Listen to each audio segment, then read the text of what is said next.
Soit Mont-de-Marsan. Ce week-end, le top 14 sera de retour pour la 12e journée. Avant ça, cet après-midi, va se dérouler à Paris une réunion exceptionnelle entre la FFR et la Fédération internationale. Réunion en urgence pour évoquer la sécurité des joueurs après l'accident dramatique de Nicolas Chauvin, cet espoir du Stade français, il y a une dizaine de jours. Voilà pour l'essentiel de l'actualité sport aujourd'hui. Je vous souhaite une très belle journée. L'invité du jour. Il est 7h44 sur RJFM. Merci d'être fidèle à notre programme ce matin. 338 000 euros d'enveloppe, je le disais tout à l'heure, de la collectivité départementale, le conseil départemental à la Comcom du Val-de-Cher pour accompagner des projets. On va parler de ces projets de la Comcom du Val-de-Cher avec son président ce matin, Gérard Ciofolo. Bonjour. Bonjour. Et merci d'être à notre micro, d'avoir répondu à notre invitation. Déjà, on va, pour ceux qui connaissent pas forcément, faire un petit récapitulatif géographique. La Comcom du Val-de-Cher, c'est quoi? C'est combien d'habitants? Où ça se passe? Alors la Comcom du Val-de-Cher, c'est le nord de Montluçon, c'est environ 8000 habitants, c'est 7 communes avec Vallon, Vallon-en-Sully, Estivareil, Vaud, la commune nouvelle de Haut-Bocage, Reny, Nassigny et Aude. Voilà, Voilà. ça fait à peu près le tour géographique. On y est, donc ça fait 6000 habitants. 6000 habitants, C'est ça. oui. Un bassin marqué notamment par le canal de Berry, qui est C'est important, l'axe qui est un principal. marqueur important Marqueur important exact, oui. de ce territoire, donc avec ces projets qui seront accompagnés par le conseil départemental. Je disais tout à l'heure, et on en parlait hors antenne un petit peu, économie et tourisme comme priorité. Bon, c'est vrai, le tourisme c'est de l'économie, c'est ce que vous m'avez dit. J'y tiens. Oui, oui, Ouais, bien sûr. oui, oui.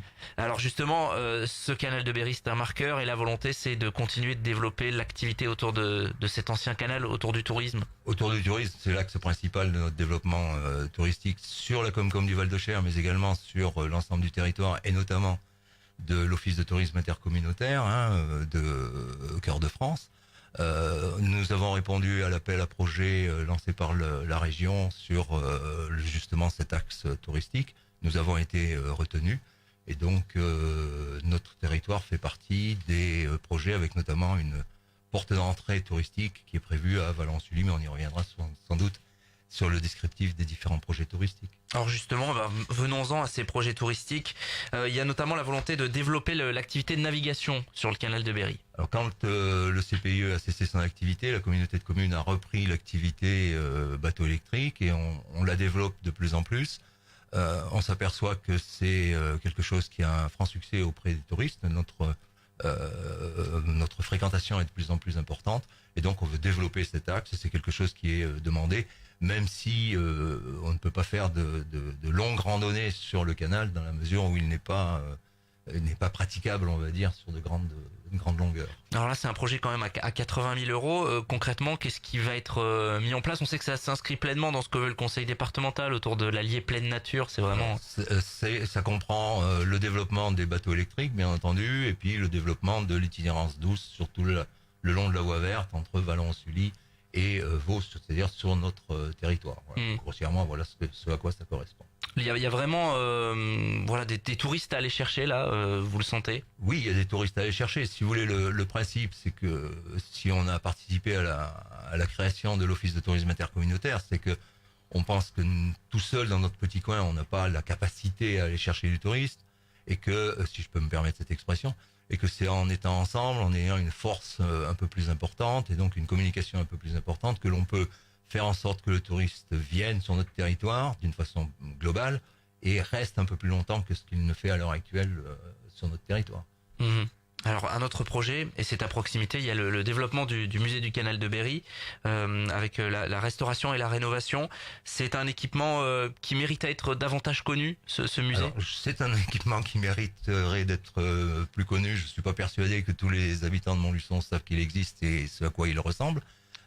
Et nous cherchons à l'améliorer régulièrement par l'apport de numérique, par de nouvelles expositions, par le travail que l'on peut faire sur l'accessibilité au handicap, de façon à le faire de plus en plus intéressant pour la population locale et les touristes de passage, bien évidemment. 164 000 euros quand même, c'est un gros projet. 164 000 euros, oui, mais c'est un gros projet, mais ça couvre... Alors, ce qu'il faut bien préciser, c'est que là, les projets qui sont présentés sont cofinancés par l'intermédiaire du département au niveau du CTDA, du contrat que l'on vient de signer, mais que l'on recherche en parallèle d'autres sources de financement, bien évidemment, de l'État, de la région, etc. Musée du Canal de Berry, évidemment, à Aude.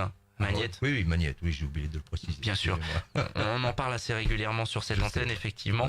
Ouais. Mais donc, c'est l'un des axes que vous souhaitez développer. Et puis, vous en parliez tout à l'heure, il y a la volonté de créer cette porte d'entrée touristique à Vallon-en-Sully. On parlera de la 71 qui est évidemment un marqueur important sur la Comcom du Val-de-Cher, avec un projet donc de transformation de l'ancienne quaiquerie en maison de l'itinérance et du tourisme. Voilà, l'ancienne quaiquerie, c'est un délaissé qui est au plein centre de la commune de Vallon-en-Sully, qui est en bord de canal, et la communauté de communes a préempté l'achat de cette quaiquerie. On attend le résultat de justice, si vous voulez.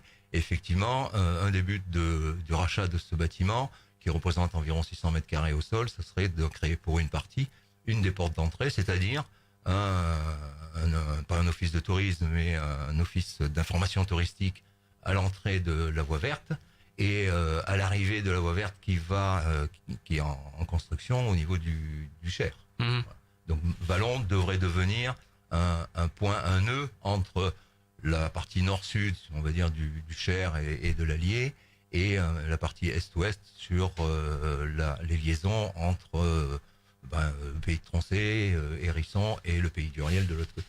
Ouais, on parle de la voie verte justement aussi, ça c'est quelque chose qui a dopé le tourisme localement depuis sa mise en Oui, route. le siège de la communauté de communes est situé le long de la voie verte, et donc on s'aperçoit très régulièrement, bien sûr, et facilement, de l'impact que ça a sur la fréquentation. Le nombre de personnes qui vont se promener à pied ou en vélo le long de cette voie verte, notamment pendant les beaux jours, mais même en période hivernale, c'est quelque chose de très important. D'où la nécessité de développer cet axe. Oui. Ouais, il y a des projets là aussi de développement de la voie verte, d'aménagement à la marge. On va dire d'aménagement, hein, si vous voulez, de signalétique, d'aménagement en direction des personnes qui prennent cette voie verte. Voilà pour les projets d'un point de vue touristique. Il y a aussi des projets de création d'hôtels d'entreprise. Est-ce que on parlait de la 71, évidemment, ça c'est quelque chose qui peut doper finalement la proximité, ça peut intéresser les entreprises. Bien sûr. Alors si vous voulez, la compétence économique, c'est la première compétence d'une communauté de communes. Hein. On a commencé par les ateliers relais d'Estivareil, sur lesquels nous finalisons dans ce contrat d'ailleurs une petite partie d'amélioration de ces ateliers. C'est une réussite, c'est plein, c'est-à-dire qu'on arrive pratiquement à opération blanche, c'est-à-dire que les revenus de loyer nous couvrent nos annuités d'emprunt. Et la communauté de communes possède également en parallèle la zone d'activité de la Vauve située en face de la sortie autoroutière. Et donc on veut maintenant porter notre effort sur cette zone de la Vauve par la création de cet atelier relais. Dont je peux parler un peu plus, à mesure où on s'aperçoit que quand on rencontre des entrepreneurs qui étaient intéressés pour s'installer sur la zone de la Vauvre, ils étaient embêtés parce qu'ils étaient les seuls. Et donc ce que l'on a décidé pour amorcer la pompe, si vous voulez, si vous me passez cette expression, c'est de construire notre propre atelier relais qui serait là pour accueillir les entreprises qui veulent s'installer et pour diminuer le coût d'investissement de la communauté. On a passé un contrat avec une entreprise qui s'appelle Luxel qui va faire 1500 mètres carrés de photovoltaïque au toit, qui va donc nous payer un loyer, et ce sera notre premier locataire sur ce bâtiment-là. Vous avez des contacts concrets, parce qu'il faut bien qu'il y en ait une. À un moment, vous dites, vous avez peur d'être seul, il faut qu'il y en ait une à un moment pour que les autres viennent derrière. On a des contacts concrets, si vous voulez. Sur les 2 dernières années, on a dû recevoir 15 à 20 porteurs qui étaient intéressés par la recherche de petites structures, des structures de 400 mètres carrés, on va dire, pour résumer, de façon à lancer leur entreprise à un coût réduit, ce qu'ils ne trouvent pas sur Montluçon, ce qui a fait le succès des ateliers relais d'Estivareil. Et donc on veut reproduire ça et adapter les cellules en fonction des porteurs de projets.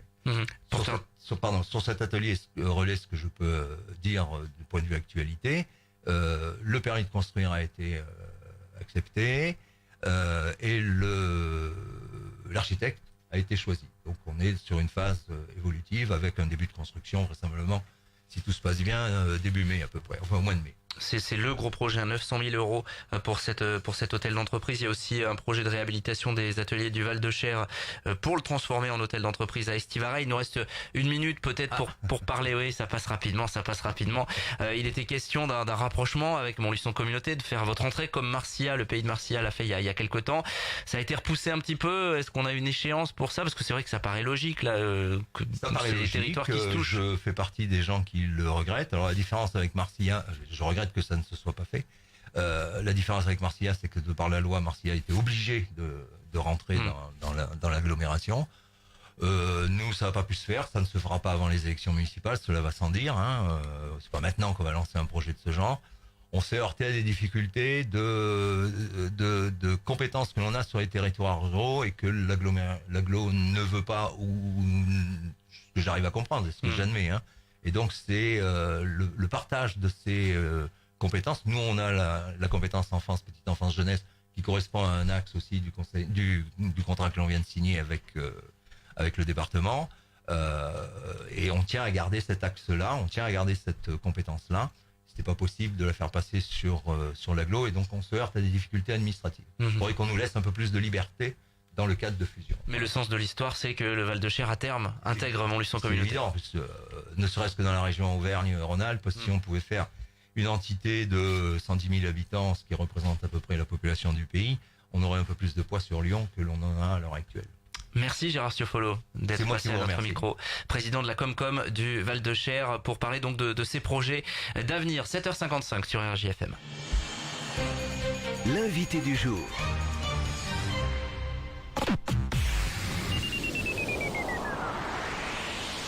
La cave du Pont des Nautes à